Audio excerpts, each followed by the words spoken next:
বন্ধুরা আজ তোমাদের একটা চিকেন চাপের রেসিপি শেয়ার করব।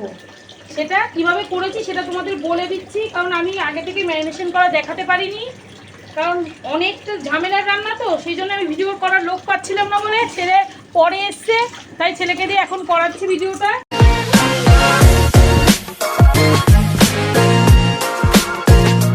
আচ্ছা, এর মধ্যে কি কি দিয়েছি সেটা তোমাদেরকে বলি। এটার মধ্যে দিয়েছি টক দই দিয়ে মেখে রেখেছিলাম 1 ঘন্টা। তারপরে দিয়েছি পেঁয়াজ বাটা, রসুন বাটা, আদা বাটা, কাঁচা লঙ্কা, শুকনো লঙ্কা, কাজু, পোস্ত, চালমগজ, তারপরে গুঁড়ো দুধ। বাবা, তুমি তো আমার ওই সিরিয়ালটার মতো বলছো। গুঁড়ো দুধ দিয়েছি, সেই মাছের ঝোল, ইলিশ মাছ, রুটি সব ভাজা আছে। একটু সাদা তেল দিয়েছি, বিরিয়ানির মশলা দিয়েছি, বিরিয়ানির সেন্ট দিয়েছি, এই সব দিয়ে মেখে রেখেছিলাম। মতলব কুছ ভি। হ্যাঁ, কুছ ভি। তারপরে এটা প্রায় 2 ঘন্টা মতো মাখা ছিল। এবার এগুলোকে এবার ফ্রাই করছি। এবার কিভাবে করছি একটু দেখে নিন। এটা যে বিরিয়ানি হচ্ছে, এটা দেখাতে পারলাম না আজকে। এই যেখানে বিরিয়ানি বসিয়েছি সেটা অন্য একদিন তোমাদের সাথে শেয়ার করব। কারণ আজকে অনেক কাজের প্রেশার আছে। আমার ভিডিও আছে, তারপরে মার এখানে ভিডিও আছে, অনেক প্রেশার আছে আজকে।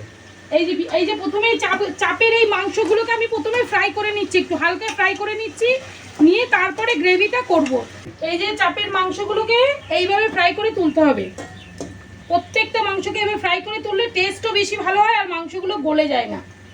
যে এইভাবে আমি একটু ভেজে তুলছি। টেস্ট করা যাবে মা? কিছুই হয়নি এখনো। তো ভাইরা টেস্ট করে একটু। ভাজা টেস্ট করতে হবে না, করে নি ব্যাস। এইগুলো এবার প্রত্যেকটা ভেজে আমি দেখাচ্ছি আপনাদেরকে। আরে টেস্ট করে দেখি। হয়নি এটা? হালকা টেস্ট করি না। না হয়নি এখনো। দেখছো ভাই, মা কিন্তু টেস্ট করতে দিচ্ছে না। This is so not done. এদিকে মাংসটা ফ্রাই করছে আর এই হাঁড়িতে আমি এই গ্রেভিটা বানাবো। এবার ঘি দিয়েছো এটা? হ্যাঁ, হাঁড়িতে ঘি দিয়েছি, দিয়ে এবার এই গ্রেভিটা বানাবো। গ্রেভিটা দিয়ে দেবো। আগে মাংস এখানে ফ্রাই করতে আরেকবার দিয়ে দিই, কারণ অনেক সময় লাগবে তো গ্রেভি ভাজতে মাংসগুলো ভাজতে ততক্ষণে গ্রেভিটা হয়ে যাবে আমার।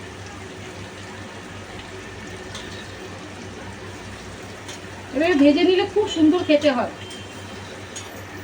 ব্যাস হয়ে গেছে। এবার আমি এই ঘিয়ের মধ্যে গ্রেভিটা দিয়ে দেবো। আস্তে আস্তে, বি কেয়ারফুল। আমি আজকে বিধ্বস্ত, ক্লান্ত, পরিশ্রান্ত। এবার এই মশলাটাকে ভালো করে কষাবো। আহা, দেখতে এর পাশে দেখ, এটাতে দেখ কি সুন্দর হচ্ছে। এই যে ভাজা হয়েছে। এবার এই যে টেস্ট করতে দিলে না কিন্তু একটাও। এই যে টেস্ট করে দাও। এবারে ভাজা হয়েছে। টেস্ট করতে দাও। না, টেস্ট করা যাবে না। কেন? না, কেন? বারণ আছে। কে বারণ করেছে? হ্যাঁ, টেস্ট করতে দাও একটু। এবার এটা ভালো করে কষবো। কষাবো, নট কষবো। বলো, ক্লান্ত থাকলে ভুল হতেই পারে। হ্যাঁ, ভুল তো আমার সবসময় হয়। যার জন্য মিম বানিয়ে দিলাম এখন। আমি কি কিছু বলি তোকে? একদমই না।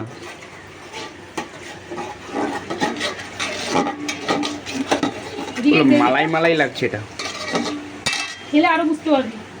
বন্ধুরা তো খেতে পারবে না, বন্ধুদের শুধু দেখাচ্ছি। আচ্ছা, খেতে হলে আমার বাড়িতে আসতে হবে। আচ্ছা, তার জন্য সাবস্ক্রাইব করতে হবে। সাবস্ক্রাইব না করলে কাউকে ডাকবো না।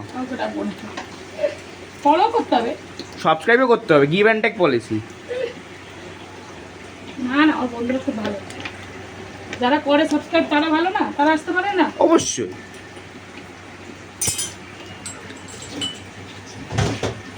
দেখেছো কালারটা? দেখো, জাস্ট কালারটা দেখো। এখানে দেখো, এটা কাঁচা মনে হয় না? না, এটাও মনে হচ্ছে ফ্রাই করা। কালারটা জাস্ট দেখো। আর এখানে দেখো ফুটছে, দেখো টকবক করে ফুটছে। গরম তেলে দিয়েছে। এটা দেখো, ও হো হো, ওটা নাড়াই আমি, দাঁড়া, ওয়েট।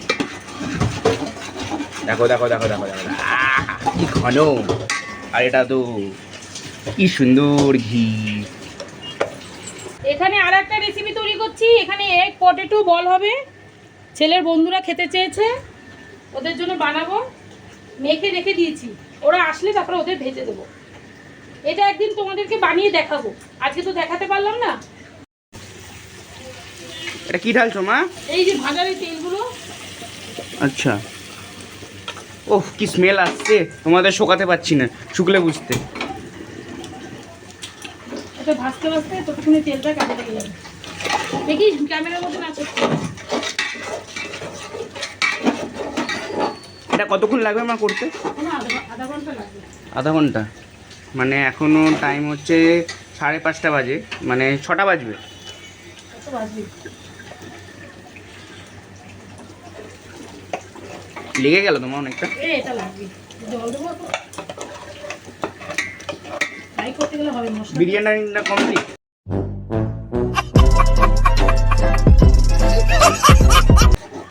আমি দমে রেখে দিয়েছি, আবার পরে আবার করবো। আমিও তুতলে গেলাম একটু, যাই হোক তোমাদের বিরিয়ানিটা দেখাচ্ছি, দাঁড়াও। গরম আছে তো, হালকা সরাও।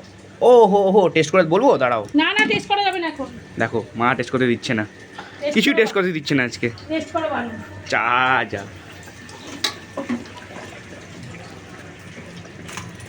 ও হো দেখছো, জল চলে আসছে জিভে। কিছু বলো মা এই বিষয়। বন্ধুরা দেখুক, দেখে একটু ফলো সাবস্ক্রাইব করুক। এবার এটাকে শুধু কষবো। এই যে আমার চিকেন চাপ রেডি। এর উপরে একটু ঘি দিয়ে দিচ্ছি। ঘি আর বেশি লাগবে না, কারণ অনেকটাই তেল বেরিয়ে গেছে। সামান্য একটু আগে ঘি দিয়েছি তো, সামান্য একটু ঘি আর গরম মশলা আগে থেকে দিয়ে রেখে দিয়েছি, সেটা তোমাদেরকে দেখাইনি। ব্যাস, এটা আমি এবার ঢেকে রেখে দেবো। আমার এই রেসিপিটা যদি আপনাদের ভালো লাগে তাহলে একটা লাইক, শেয়ার, কমেন্ট আর সাবস্ক্রাইব করে দেবেন। টাটা।